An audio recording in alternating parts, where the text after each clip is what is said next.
Si Martin Romualdez at Liza Araneta Marcos ang nagbabayad para manggulo. Sa rally kahapon mga kababayan sa Mendiola. Yan po ang nakuhang impormasyon mga kababayan.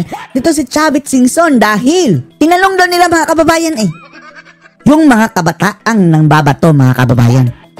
Mayroon dong isang napaamin mga kababayan na binayaran lang kami Binayaran lang daw sila ni Martin Romualdez at Liza Araneta.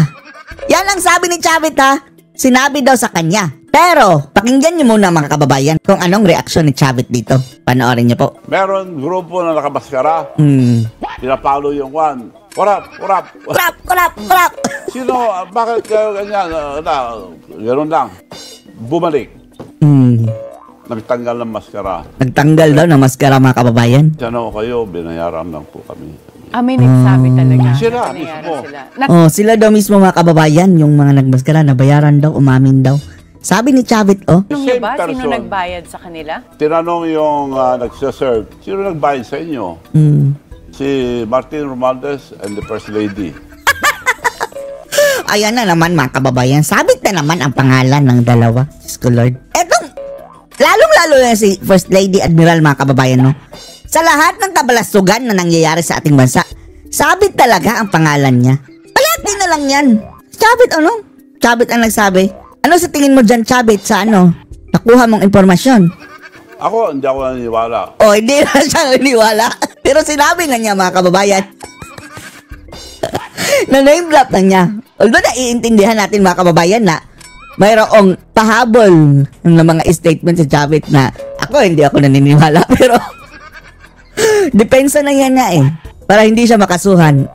Di ba? Taktika. Siguro may nag-utos sa kanila na nagmamalasakit sa kanila. Baka yun ang nagpadala ng mga manggulo doon. Pero, ang niname drop mo, si Admiral mga kababayan at si Tamba. So yung sinasabi nyo na bayaran, hindi yung mga nangrarally, yung mga nanggugulo. Yung nanggugulo daw. Palagay nyo po ba yung mga nanggulo din sa Mendiola? From the very beginning, yung pupunta. First hand information mga kababayan, si Chavit Singson. Nagpunta siya doon mga kababayan, inaway pa siya ng mga dilaw at mga pink. Nabu siya, bu. Nakapula siya mga kababayan. Sana ginugulunan nila, at may nagsasabi, ginugulunan nila, kaya bumalik na ako Napagkamala nga ako na loyalist, nakapula ako Pula nga mga kababayan, napagkamalang na bakit ka kasi nagpula? Bakit naman kayo nagpula? Hindi ko alam Ano yan ni BBM Color ni bangag. Against corruption sa bagay, wala namang color kahapon. Pero nag-ano sila ng puti. Puti at itim. Bakit naman kasi kayo nag-red? Hindi ko naman alam yan Well, malas mo lang. Chavit. Nabu siya mga kababayan. Seryoso ba? At nagawi siya doon sa mga may nag-aaway. Mabuti naman hindi ka nabato. Hindi ka gaya ni Renato Babalo mga kababayan at tamaan sa mukha. And then napaamin sa kanya mga kababayan. Binayaran lang daw sila ni Liza at ni Tamba pero ayon kay Chavit ayon sa kanya hindi ako naniniwala dyan. Pero nasabi na niya dito mga kababayan. Mayroon na tayong hint. Hint lang naman. Sa sinabi nyo na tumigil muna ang mga kabataan sa pag-aaral hanggat hindi bumababa sa pwesto ang presidente. Yes. Tumigil? Yes. Basta tahimik yun. Mahirap yan Basta tahimik na revolusyon yun. Let the student, na kabataan, ang tuloy. Paano kung hindi bumaba? Magiging, mga kababayan, mga bobo ang mga bata. The revolt. Hindi na makakapag-aral. Wag ng mga politician na advice lang natin sila. Ang mga politician kasi, sumasama sa rally, may kanya-kanyang agenda. Wala na bang ibang paraan, Chavit? Hindi tayo pabor dyan, mga kababayan, na tumigil na muna ng pag-aaral ang mga bata hanggat hindi bumababa si BBM? Hindi natitigil ang korupsyon? Bakit magsasuffer ang pag-aaral ng kabataan? Ang dapat magsuffer mga kababayan, itong mga kurakot. Pero hindi ba't kawawa naman yung mga bata? Meron Duterte, meron tanggal si Marcos na Duterte. Gusto nila silang presidente. Iba-iba So you believe in the choice of the youth na kung sila ang mag-lead nito, we will... Dapat talaga youth Huwag niyong sabihin youth na taga-UP. Alam naman natin, Duterte yan Ang sinabi Come ko out lang yan, better. itong problema natin ito, Kailangan na mag-solve dyan yung mga kabataan dahil this is their future. It's not for us. This will be the future of our children. Kaya dapat lang mag-lead sila. Suggestion ko nga, para hindi sila mapahamak. Sa mga eskwelahan sila The trouble dito si mga kababayan, mukhang paiimbestigahan si Chavit daw dahil sa mukhang bordering na daw siya sa inciting to sedition. demonstrate. Tumayo sila ang karapatan nila. Then minsan lahat na sa isang rally, we will support all of them. Hanggat di bababa si Presidente, walang papasok, bakasyon muna sila. Pero Pagkapal ang mukha ng BBM na yan mga kababayan hindi yan bababa. Wala nang pasok. mga elementary, mga maliit na bata, tuloy ang pag-aaral nila. Elementary. Kung magal yan, So high wala na, school, Presidente. Kung may wala konsensya siya, keep up na siya. walang konsensya si BBM. Hindi na kayang i-repair yan. Sa dami ng korupsyon. Within 3 years, hindi ko makakalain na Oo nga, agree tayo dyan na hindi na kaya BBM na mga kababayan. Resolbahin yan dahil siya na mismo ang problema. Pero sana matablan mga kababayan, no? Sana matablan ng hiya si BBM at bumaba na sa pwesto. Resign! Hindi natin sinasabing sipain out ha dahil pwede tayong kasuhan yan. Resign. mangyayari nung tinulungan ko siya. Tanggalin mo na lahat ng mga personal. Pero itong nangyayari sa ating bansa, dapat palit ng gobyerno. Wala na mangyayari yan, for arte-arte na lang yan. Investigasyon. Arte-arte. Ano mangyayari? Magpapile? And then mga kababayan, in-interview na si mga kababayan, yung kamukha ni ng apo ni Ninoy. Sino nga ba yun? Sa DPWH mga kababayan na bago? Vince Dizon. Vince Dizon mga kababayan. Next week na daw mga kababayan. Pupunta na daw sila ng Davao City para i-inspect daw yung mga kababayan. Flood control doon. Hahanapan nila mga kababayan ng butas. Flood control ni Pulong noong panahon ni Tatay Digong. Next week na. Maghahanap pa lang sila mga kababayan ng asunto. Samantalang etong harap-harapan na sa kanilang mga mukha mga kababayan. In-skip nila. Sa Davao sila na una. Just to Lord. Tatagal yan. Tingnan nyo sa interview ni Tad Filon at ni Vince Dizon. Tapos atras na yung mga testigo. Wala mangyayari sa ating bansa. Should be radical change. Let the children, because this is the future of our children's children. Let them help, we'll just help them. Let them lead the peaceful revolution.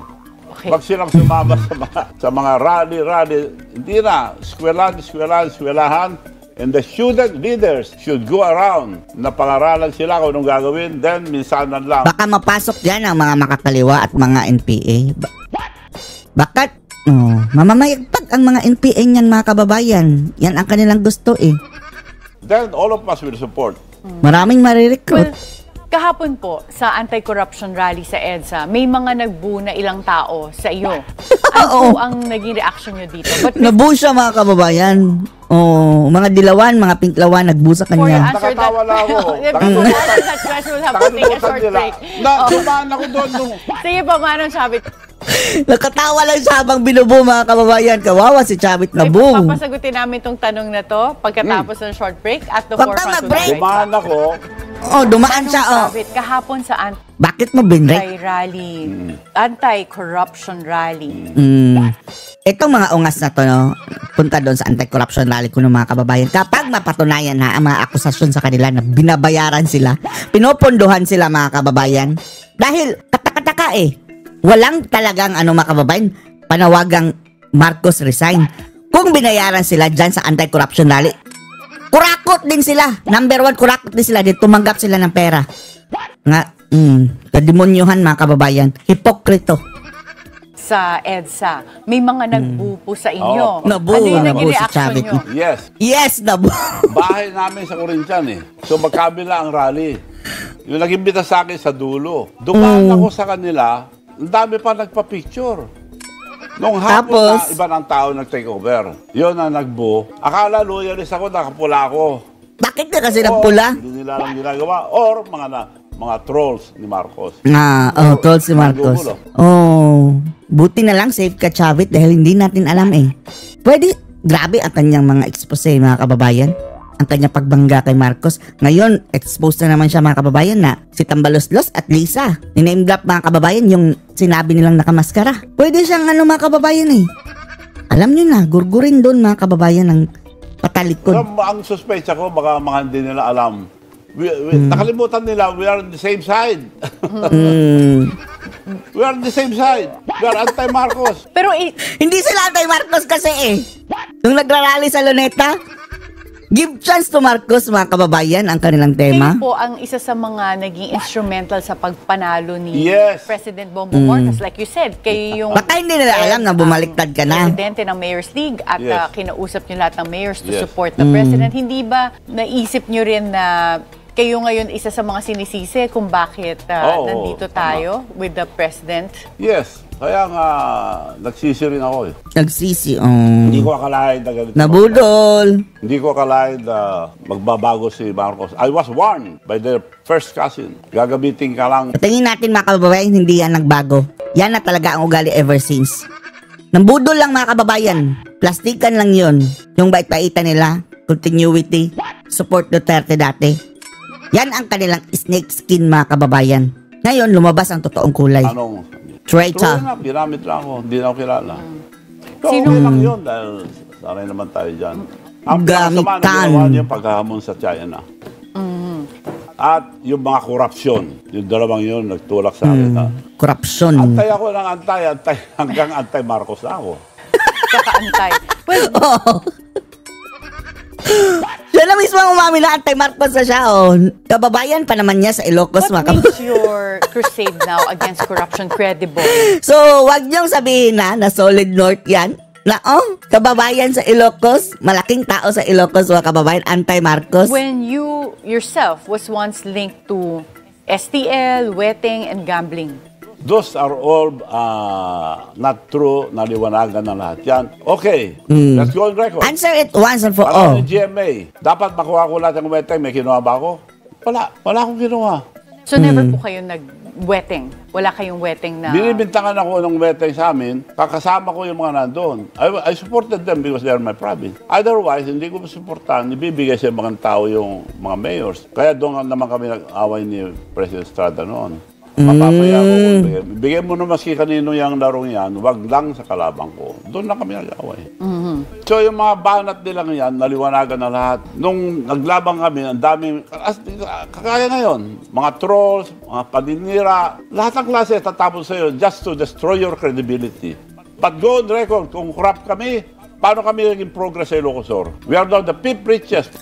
Ilocos Sur pala, mga kababayan, kay BBM Ilocos Norte. Pero the same Ilocos, mga kababayan, parehong Ilocano. The poorest, we are now the fifth richest in the entire country. From the most notorious, we are now the most peaceful. Dahil yung mga negosyante namin, sinusuportahan namin, hindi namin sisiligan, sinusuportahan namin sila. Kumpara sa Ilocos Norte, sino ang mas maunlad, mga kababayan? Ewan lang natin, hindi pa tayo nakapunta dyan. Meron pa po ba kayong interest in any gambling business right now? Wala na. Wala na. Okay. May reklamo raw sa inyo isang Ilocano abogado na si Estelita Cordero. Ano yun? Laban sa inyo sa Cordero, Malacanang. Oo. Ano po ba itong reklamo na ito? Permanent critic yon. Attack and collect. Pag nabibigyan ko ng and collect? pera, magkaibigan kami. Pag matagal ko hindi nabibigyan, baba na naman. Bakit mo siya kailangan bigyan ng pera? Para Extortionista siguro. ibig. Ano po ba to? Journalist? Or ano ba siya? Abogado. Tumakbo, awa ng Diyos, kulelat. So, Kulelat. nag-form siya ng team niya sa barangay niya. Natalo nga sa barangay niya eh. Ang ano niya ngayon, Warriors of Tarpacan. Warrior. Nangaaway lang.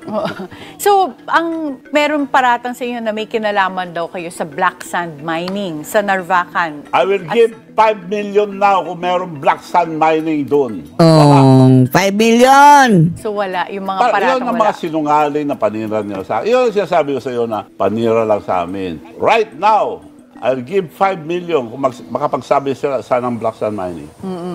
So, yung mga dinereklamo po sa inyo nitong si Estelita Cordero. Si Raulo. Zeraul pala, mga kababayan. Humingi ng pera, pinapadala ko sa mga tao. Ilan nang nagpadala ng pera. May mga utang pa ron. Siya nagsusursur sa mga tao. Mag-file kayo sa gobyerno, ako ang abogado nyo. Tapos sisili niya yung mga tao. Okay, so Nangaaway yun, Oo. matagal na yun. So, kinalimutan ko na ako minsan. Sige ba, bigyan nyo na nga, Tatay Ebing. Well, nag-lobby po kayo para sa isang pamangkin ninyo na maging bahagi ng PCSO board. Totoo po ba ito? Totoo yan. Oo. Dahil yung kapatid ko, chairman ng PCSO, hiningi ko lang direktor. Sabi ni President, ang dami naman yan, libo yan. Dali lang yan, okay. Sabi ni Secretary Lagdameo, ako nang bahala, Manong. Direktor ng PCSO, ako nang bahala. Sigurado yan. Tuwing palo ko, sigurado yan.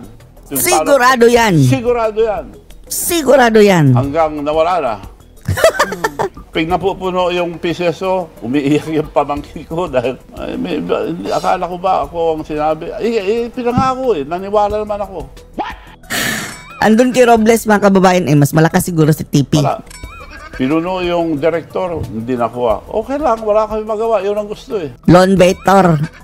Pero hindi naman sasawaan loob ko na kukontra. Pero bakit po PCSO board ang linabi ninyo para sa pamangkin ninyo? Meron po ba Ay, nako, yung PCSO. specific personal interest? Yung kapatid ko, ang chairman ng PCSO noon. Yun pala. Meron ng history. Sa ibang presidente po. George time of President Macapagal. Mm. So, anong gusto ko? I-recommend ko, of course, yung mga anak ko dahil nakatulong naman ako. I-recommend ko yung anak ko nga na congresswoman. Pero bakit po IT. PCSO specifically? Maski saan? PCSO, daming bakante. Hindi dami kasi necessarily bakante. because PCSO.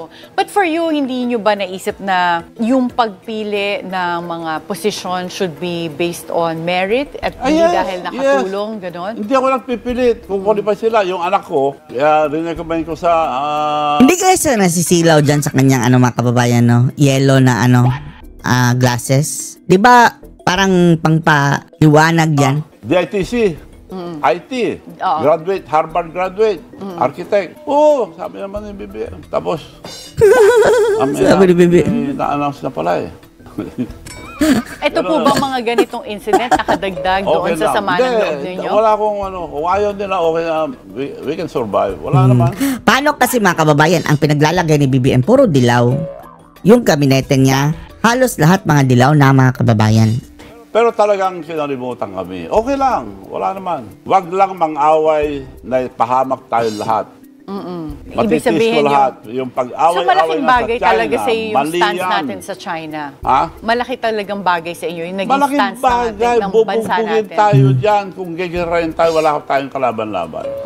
Because nandito mga bases Hindi tayo dapat pumayag. Dapat nag-neutral siya as a leader. Yun ang isang sumama ng loob ko. Yung pinaghahamon, sumasama loob ko, naghahamon. Susumbong. Tulungan niyo kami dito, inaapi kami rito. Well, yung nasabi niyo po Nag-angas. dati na nalugi kayo ng 380 million pesos sa Yes. Narvacan market deal. Yes. Kung palugi po, bakit niyo pa rin tinuloy? Hindi, ganito yun. Nung pumasok ako Parang dyan, donasyon na niya. walang development sa bayan na yan. Magpunta ka sa lahat ng bayan sa Ilocos Sur, bago mga munisipyo nila, bago ang palengke nila. Only Narvacan, wala. So nagpunta ako rin para tumulong. Wala silang mapaglagyan yung market nila. I have 10 hectares sa along the highway. Kung itatayo ko dito sa old, in the future, magta-traffic. So the best is the highway. 10 hectares. Walang pera munisipyo. Binibili sa akin noon ng SM, 10 hectares maganda. At that time, 8,000 ang presyo. Now, 15,000. 5,000, that's 500 billion. Walang pera munisipyo. Binigay ko lang ng 1.2. Lugi ako ng 380. Baliktad 1.2 million. Grabe, no? Parang donasyon na, mga kababayan. Yung mga iba, bibili sila, 10 bebenta sa hectares. gobyerno mahal. Ako, binenta ko mas mura. 380 billion kagad ang lugi ko. Ganon ako tumulong. Dahil I don't care yung pera because nung bata pa ako, kumita na ako ng billions because I was the biggest trader of tobacco. Kontento na ako.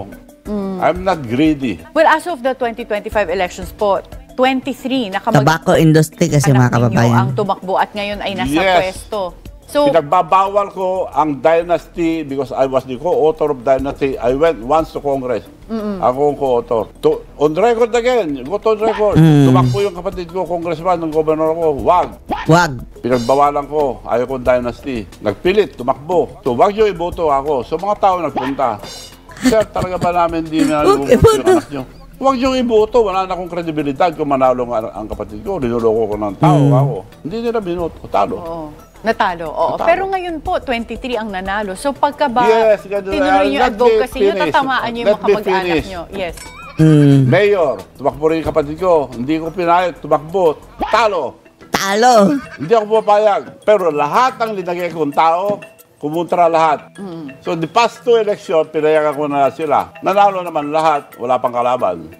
Now, we are not the fifth richest. Eh doon, magtatayo ka kasi. So seeing that, na hindi naman pala para sa inyo, parang nakikita nyo na nagkaroon ng improvement sa Ilocos Sur kahit na sabihin na natin dynasty dahil kamag-anak nyo itong mga to.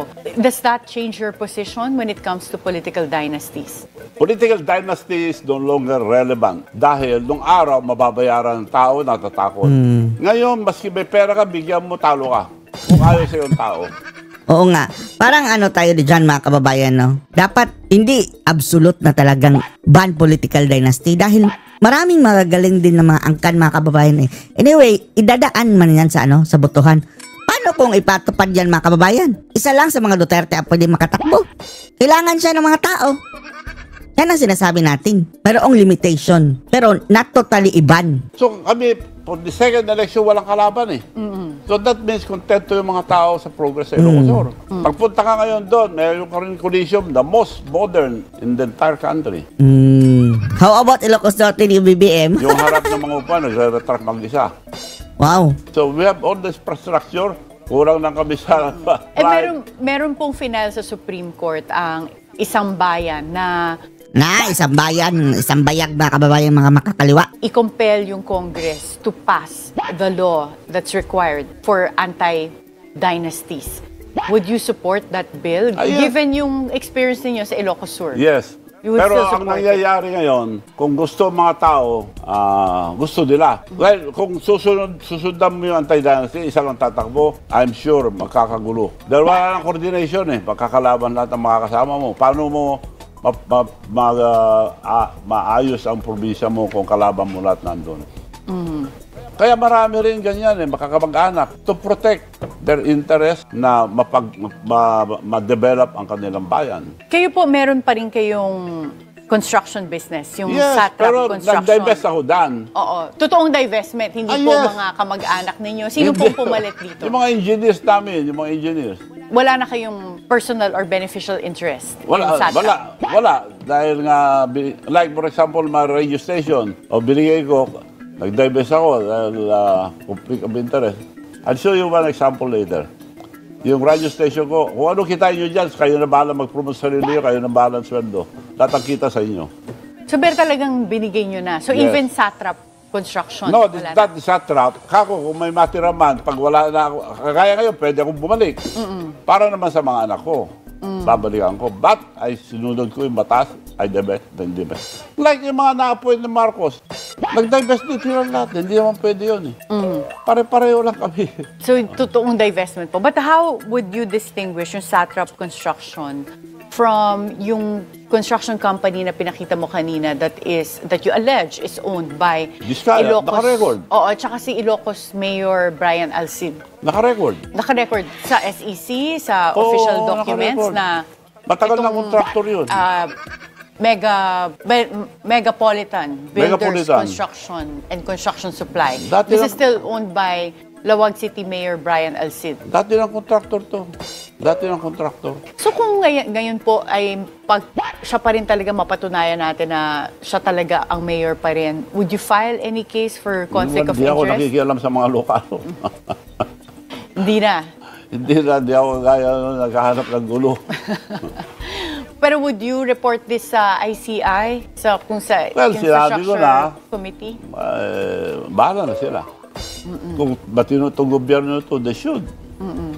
Well, since nag-divest na rin po kayo sa Satrap Construction, bakit confident kayong sabihin na kayo sa Satrap Construction walang anomalya sa mga ginagawang projects? Mag-imbestiga sila. It's very easy to check. Kung may anomalya, pakukulong ako. That's Ganun how po kayo confident I am. ka-confident?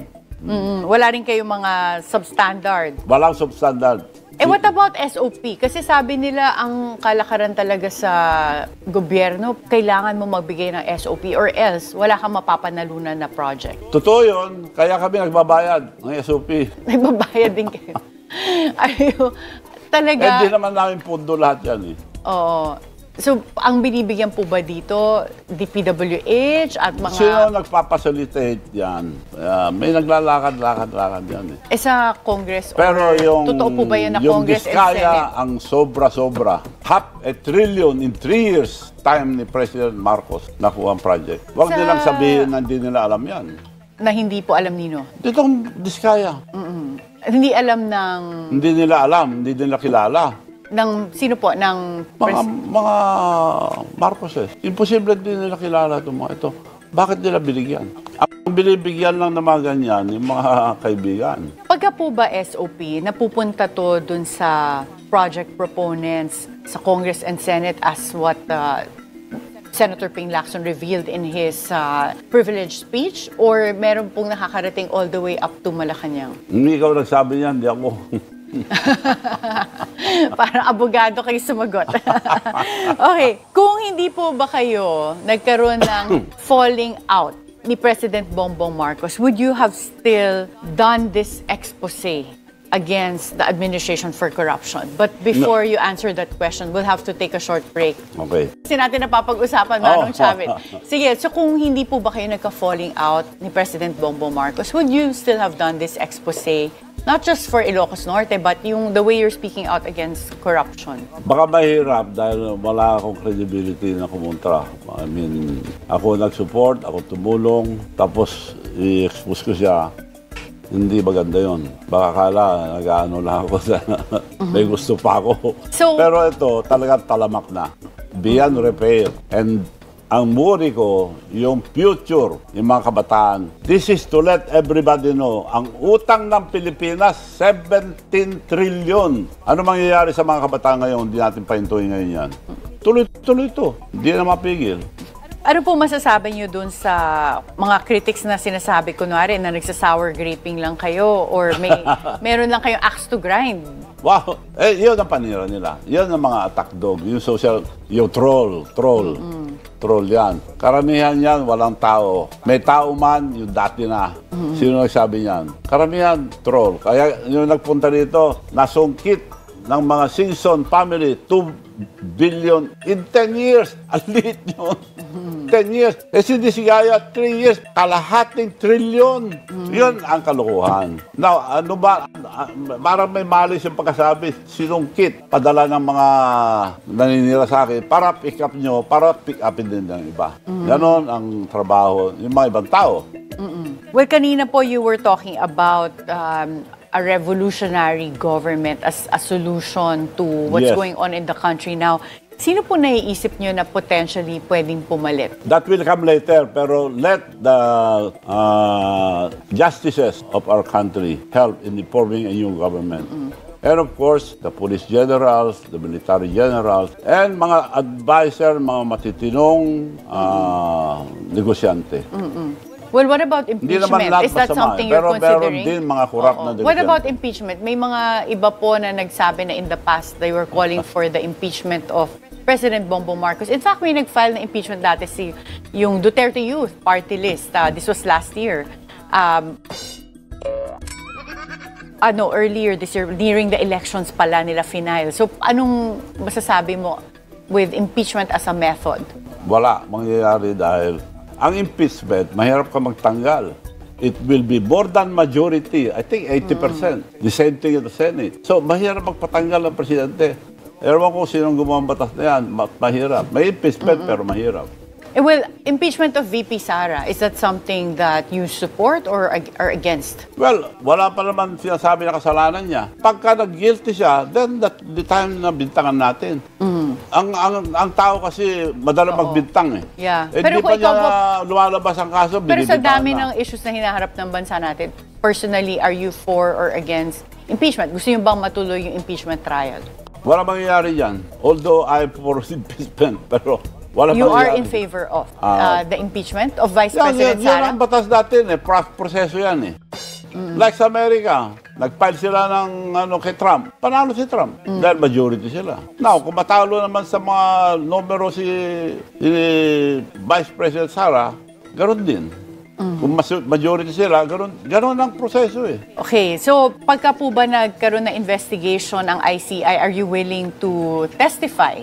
Kung mapatawag ka? ICI? Opo, yung dito sa investigation on flood control. Yes, tutulong ako. Pero walang mangyayari dyan. The Walang best is change government. Any final words po, Manong Dahil Chavez? pag pinatagal mo pa ito, wala nang kinabukasan ng mga kabataan. Better stop studying first until bumaba itong gobyerno ito, then sila papasok. That's the only way to pressure the president na peacefully. Kung salita lang, sasagutin lang yan na ang dami na tigasagot, ang daming pera, ang daming yan.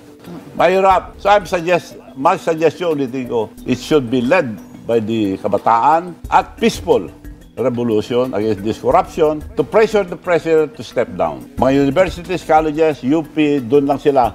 Yung mga magagaling na leaders, they should go around the campuses and then schedule one day rally, then we will all support para walang masugatan.